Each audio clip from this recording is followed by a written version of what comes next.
Now come to chapter 4, that is sounds of animals. Every animal makes some particular sound and we have given the name of that sound. In this we have to tell what is the sound of different animal. This is cow.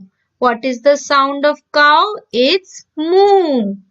This is horse. What is the sound of horse? It's neigh.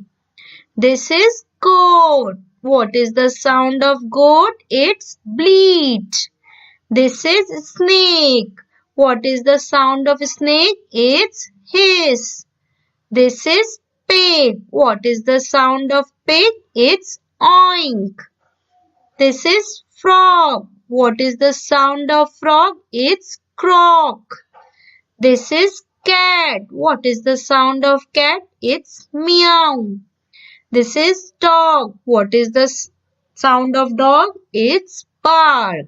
So, in this way, we have seen that every animal makes some different sound.